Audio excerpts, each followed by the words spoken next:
Okay, so this meeting is about understanding. Who would like to start?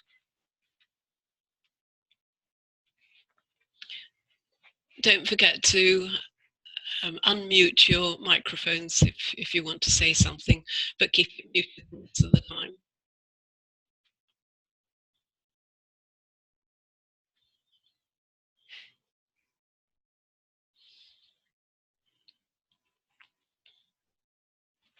Shall I ask? Shall I start? Yes, who's this? Oh, right. Hello, Alice, yes. Well, understanding, I liked the title. Feeling, was it feeling? Understanding is feeling. Understanding, In a way. Yes, yes.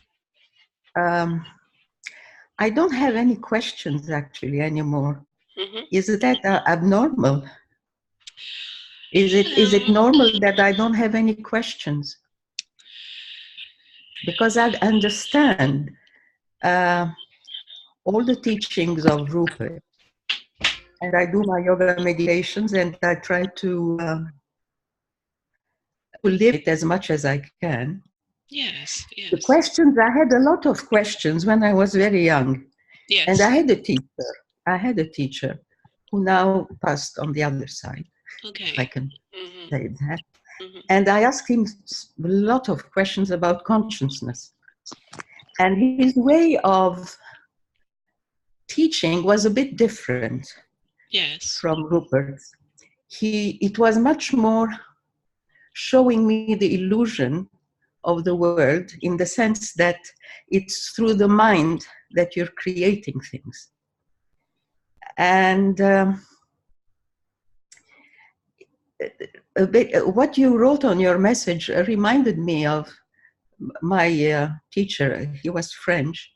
It's a bit like Jean Klein, who used to show signs, or a regard, how do you say, a way of looking. Yes.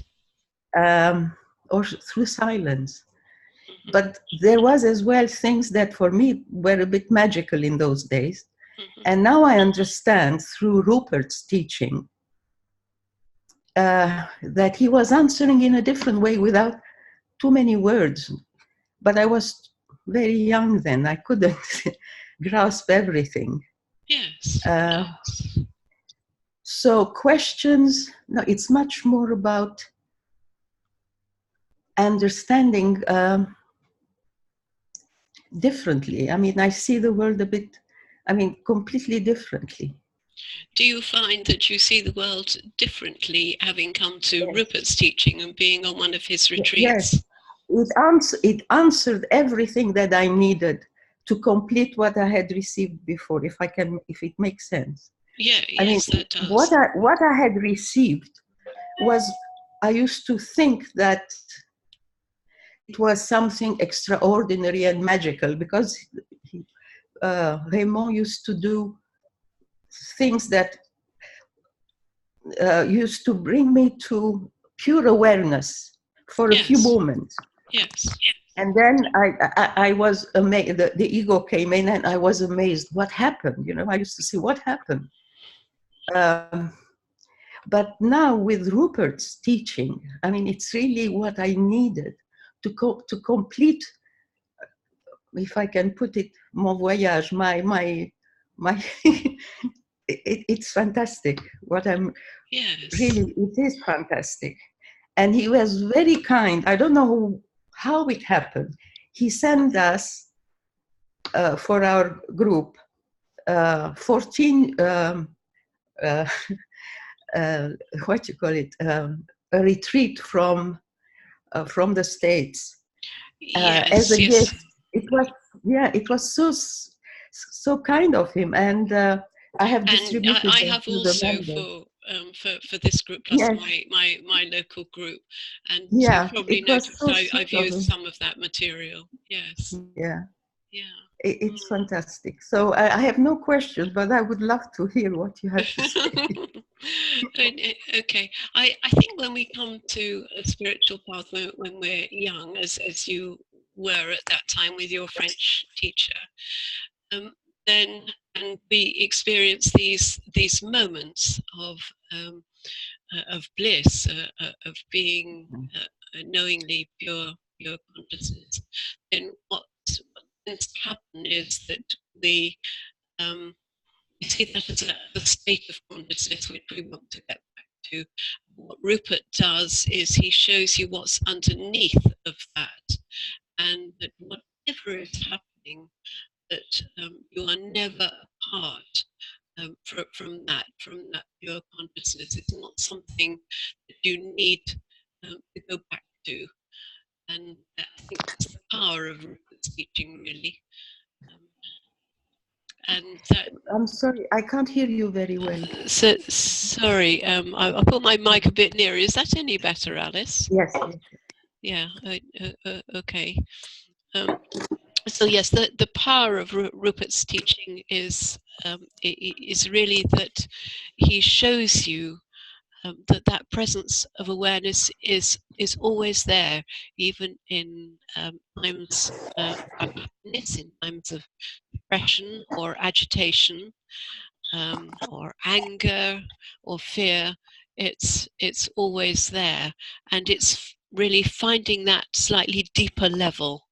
And maybe that for you was what was the completion of your first teacher's teaching, because you were very young at that time, and I think that's difficult to take on board when you're very young. Yeah, thank you. Yes. But having no questions, I think that varies from person to person.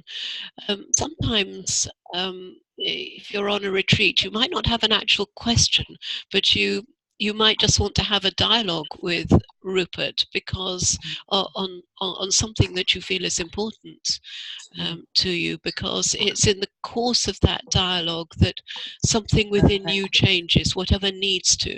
Somehow he seems to find whatever it is that needs to change.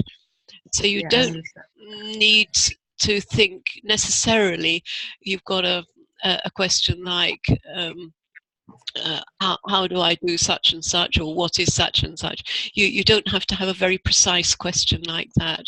You can have something which is more something you're concerned about, or something you want to check. The am I doing the right thing question is always a good question to ask.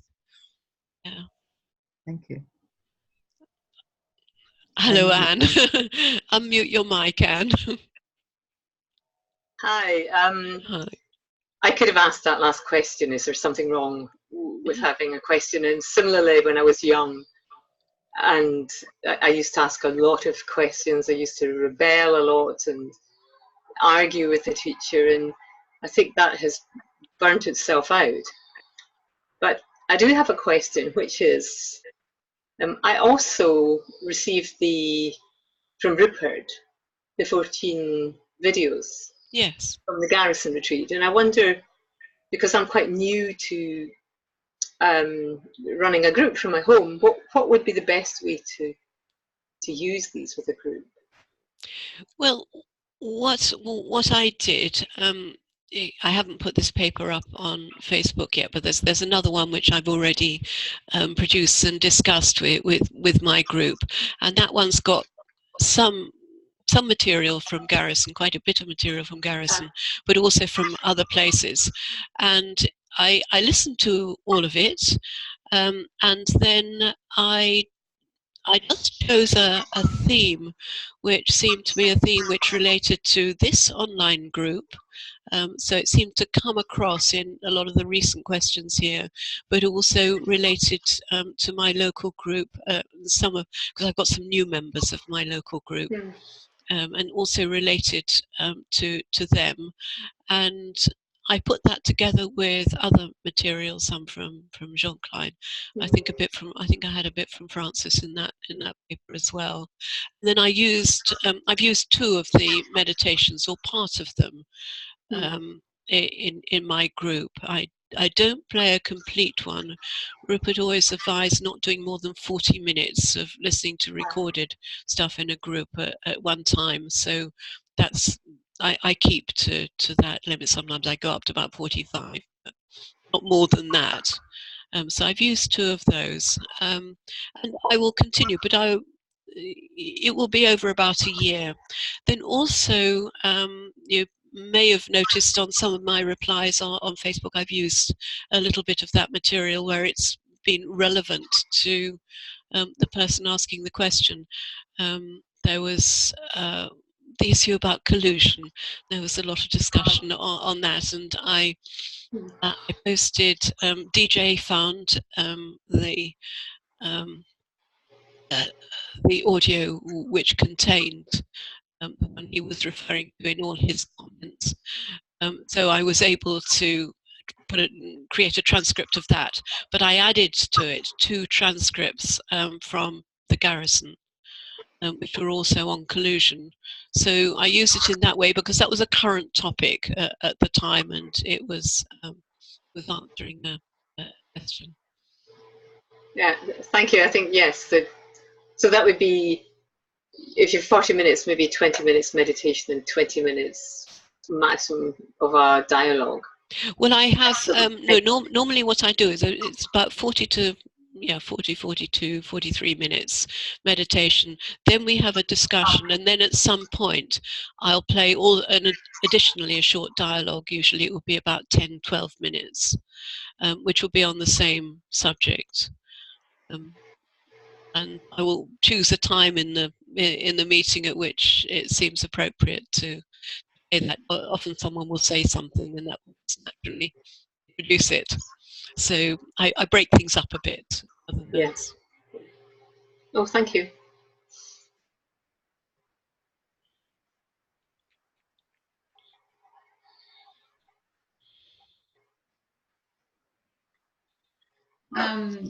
I also have just started a group with Rupert.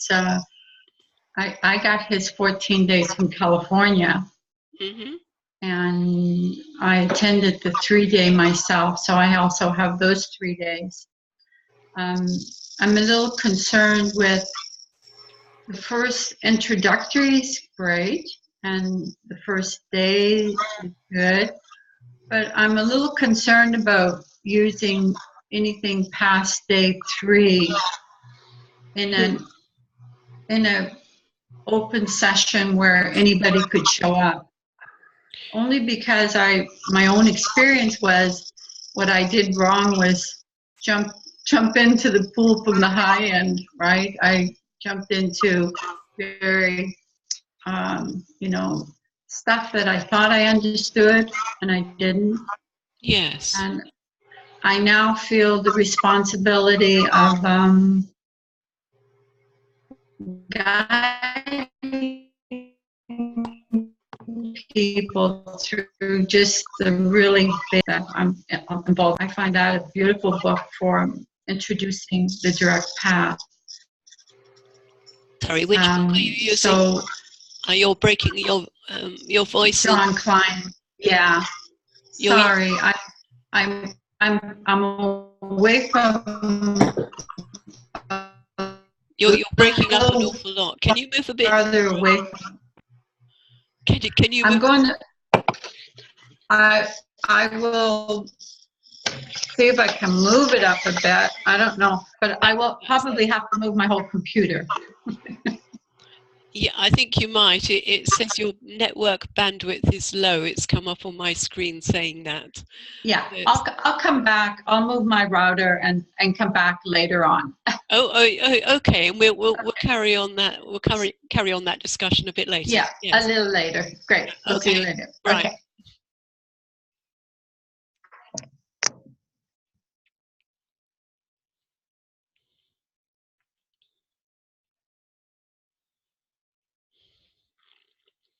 So anyone else in the meantime? Well, Catherine moves her router. I have a question. Yes, sure. It's okay. Hi, can you hear me okay?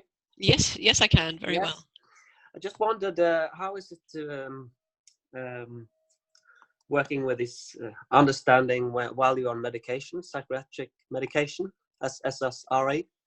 Do you have any Thoughts on that? I Is there any I don't have any direct experience No.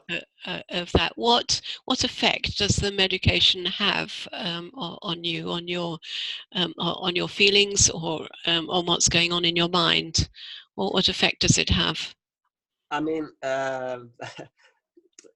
it flattens out the feelings and stuff, the emotions. Yes. I don't feel that spiritual like I used to be before, but when I'm off medication, it get a bit too.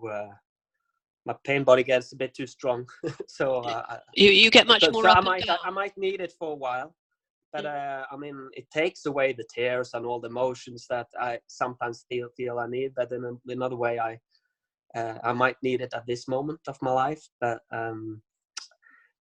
does it come in the way for understanding the truth? It shouldn't be. I mean, the awareness is still there.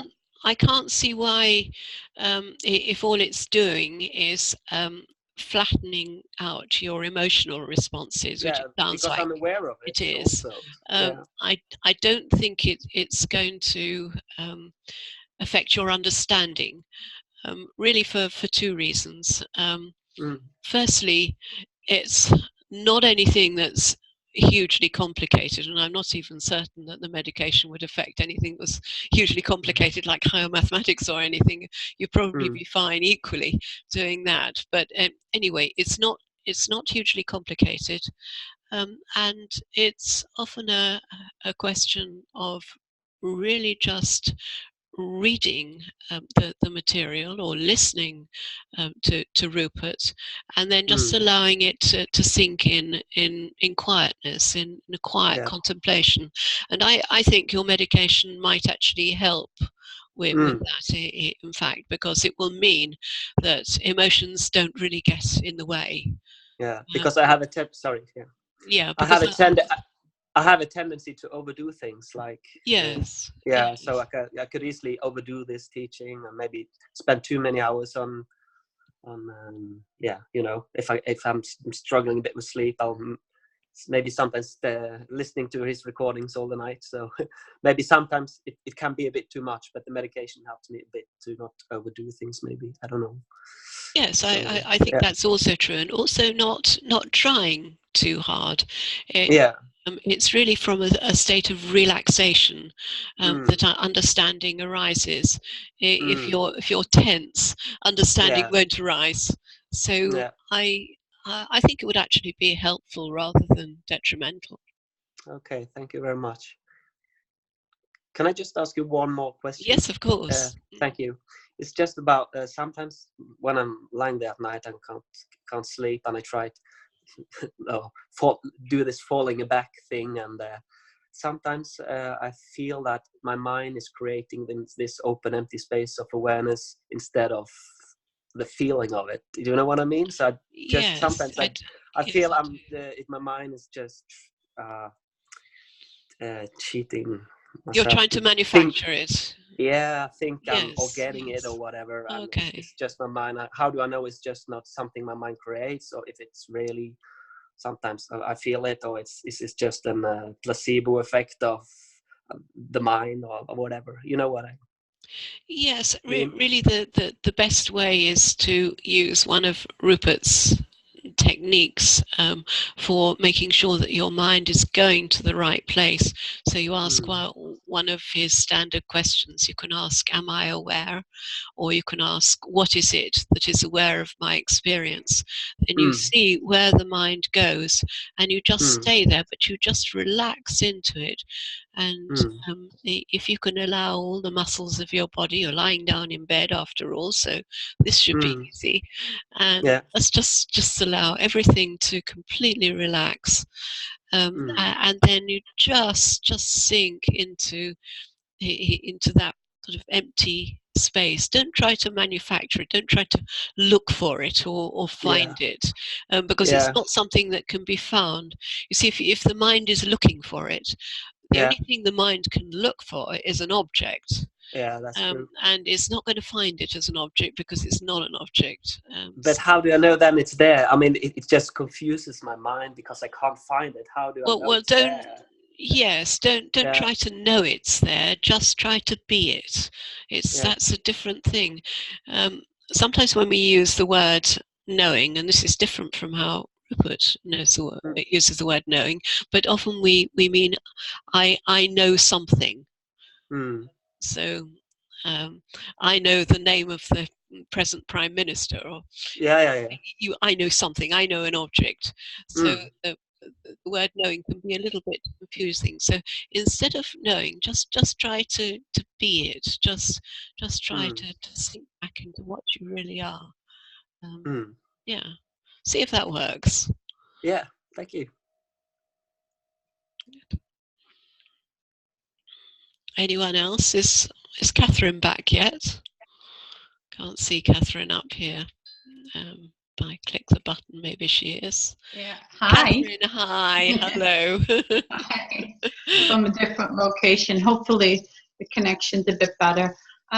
Just carry on. It looks better. It looks better. Good. Yeah. What I was saying was I also host a meeting using Rupert's 14-day videos from California. Yes. And once we got to like day 3, because the meeting the venue is outside of here, so anybody can show up. It shows up on the internet. So I feel that. Do you know in advance how many people are coming or who is coming? No. You don't. Okay. No. So it could be 3 or 4, or it could be 20. Yeah. And it's usually 3. It's usually 3 or 4, and it's usually people that I know and that are committed. There's about 4 people that we talk back and forth, and we have coffee together, and so we do other things other than meet for this, and their support systems, and they have both hosted the meetings also at another time of Rupert's. So I feel well supported. So they're familiar with, those 4 people are familiar with Rupert. Very much so. At least 5 years into it. The same as me. I've been into reading about Rupert for about 5 years. So I've made all the mistakes, let's just say, on how to do it. Well, I think we've all made lots of mistakes. As I said, I jumped into the deep end. Yes. And thought I knew, right?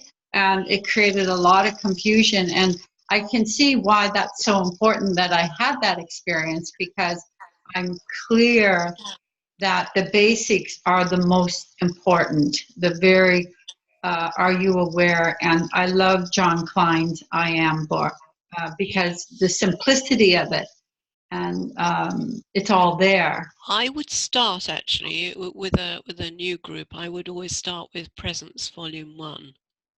Oh, okay. Rather than John Klein. I think John Klein's quite difficult. I found him very easy.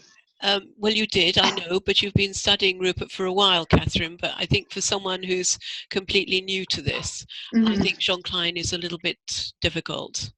So that's really interesting, because I read that book years ago, and I found it easy then. I think it's just the way my brain works, right? Like maybe it's difficult to get to the depth of what he's saying. What he's saying has most tremendous depth to it, but he doesn't elaborate that much. Right. A lot of it was in the transmission at the time. Yes. I agree. I have friends who actually studied with him, went to his meetings, and talked about how he worked. And so I think it's hard for that to come across in his writings, but it's fine for people who've studied Rupert. They can then go on to Jean Klein very easily. Okay, but I think that's good to know. It's going to be difficult for beginners. So. How do you organize your meetings? What do you actually do in your meetings? Well, similar to what Anne was saying, I'd show the video. The meeting lasts for 2 hours.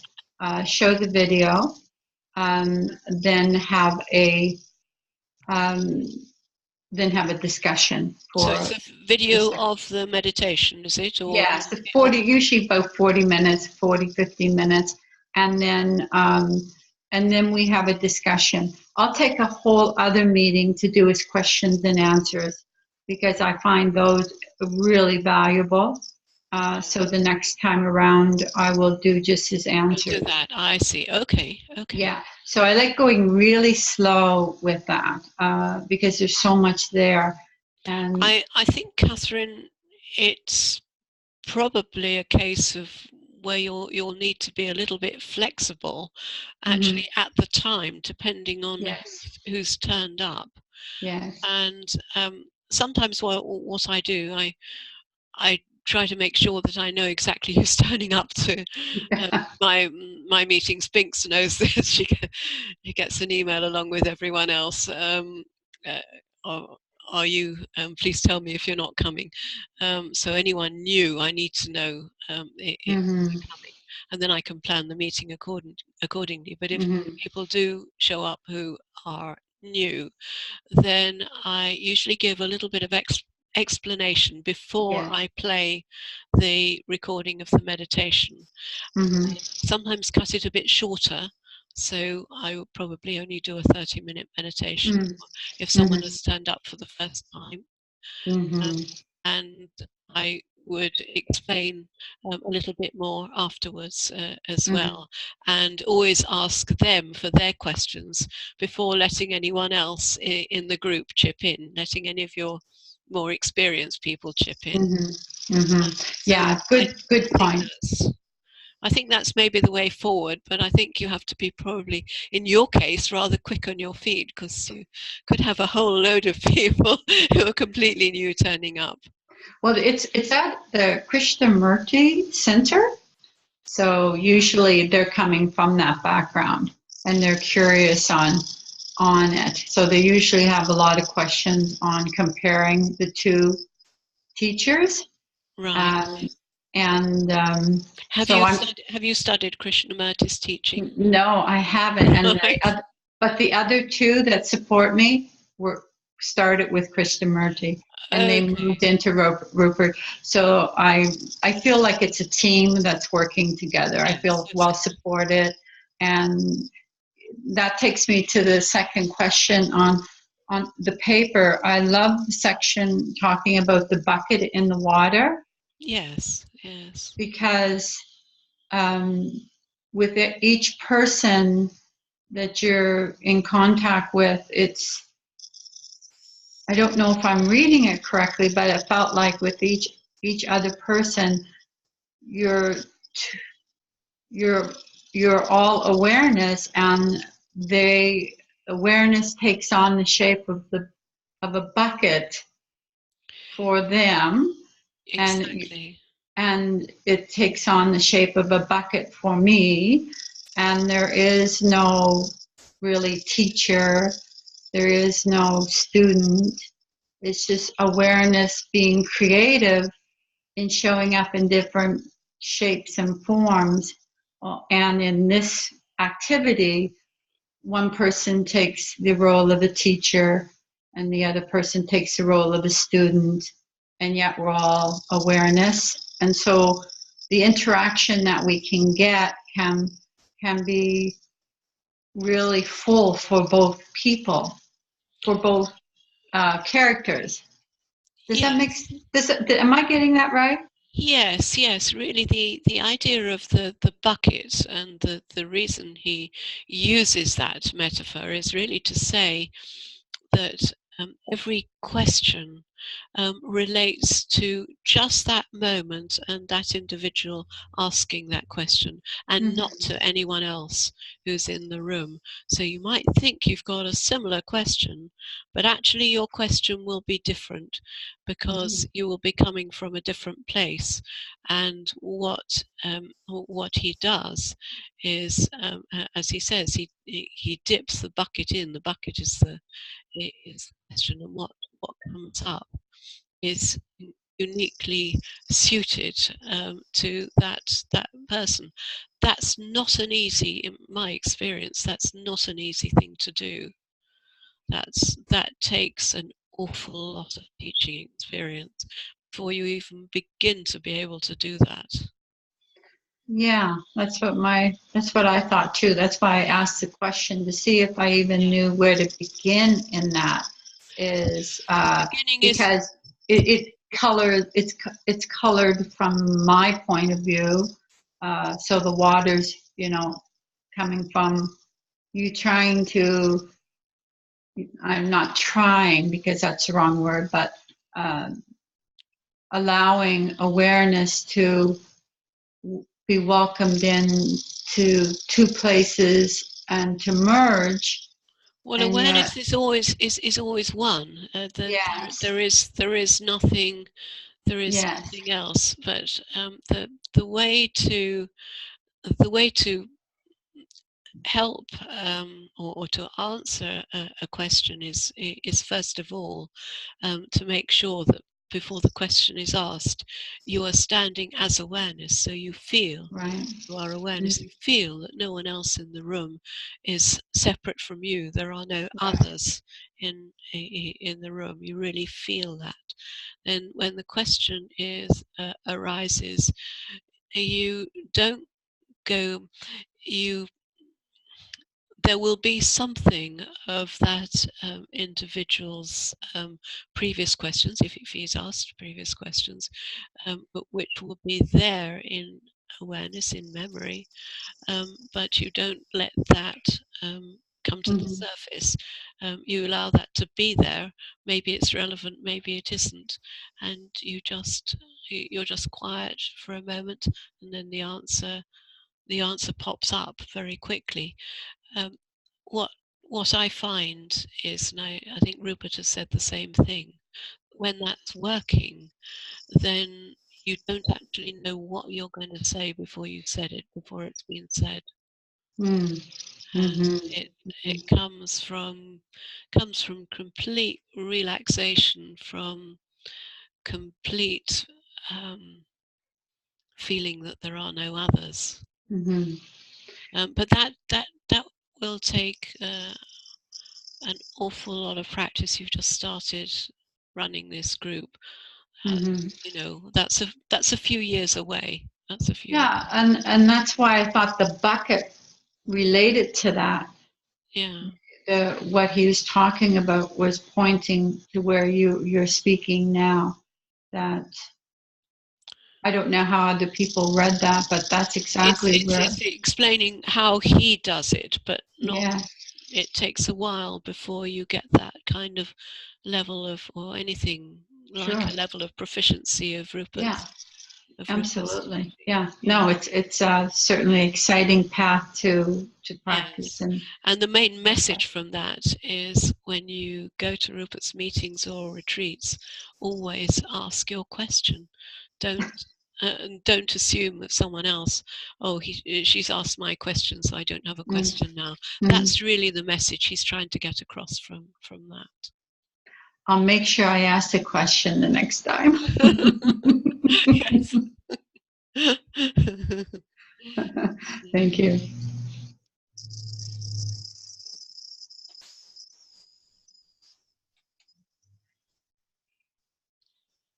So anyone else? Yes, I Snajana. put up my hi. Yes, hello.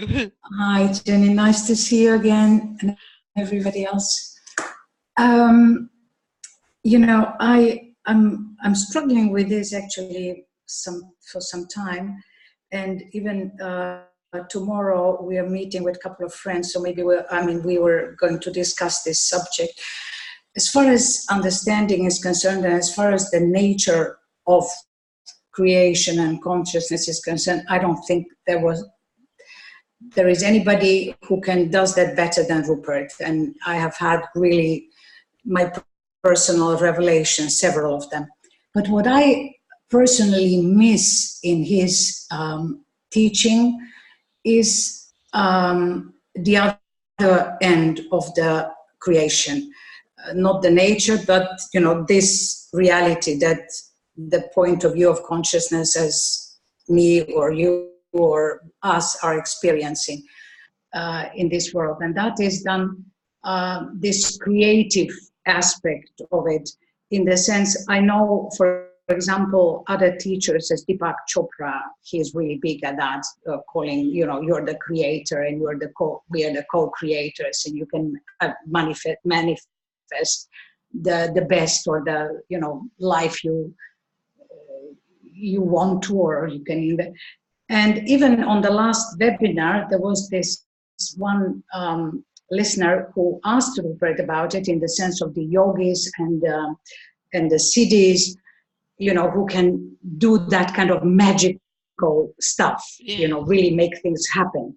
And Rupert sort of like, well, I'm not into that stuff. At least that's how I remember the answer from the webinar. I see it as a magic, and I'm more on this nature of reality, of consciousness. And I miss that. And I really wonder how that works. Does anybody know? Do you know anything more? Because I really was trying to find some, maybe Rupert's writings or videos on that subject for tomorrow for our conversation, and I couldn't. No, I think the time's probably going to cut us off, so we may need to continue this conversation after the break. But certainly, he does deal with it, but he doesn't deal with magic. He deals with experience, but not with magic. Now, some experience can seem magical. But if you take the consciousness only model, you find that actually it's not magical.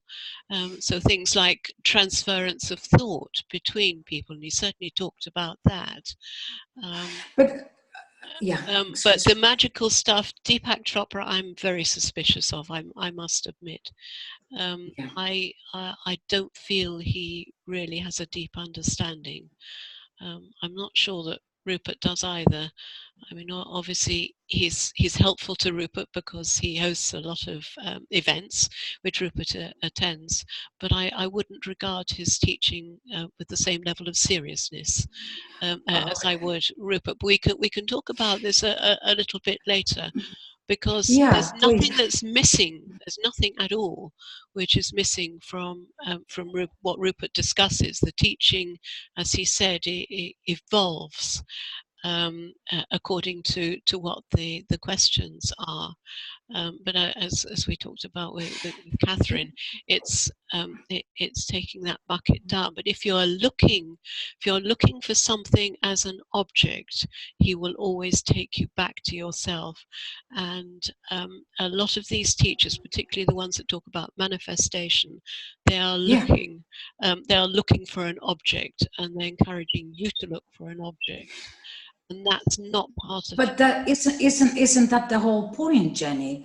I mean, obviously, this appearance is the manifestation. Obviously, consciousness wanted to experience something different than itself, and there's look at the picture of the mind of God. I mean, look what we are dealing. But then if I am consciousness, I should be, as Lucille would say, a creator in chief. He mentions that word. So I should be able to, for example, I don't know, whatever, my neighbors are extremely noisy today. Maybe you will hear the drilling.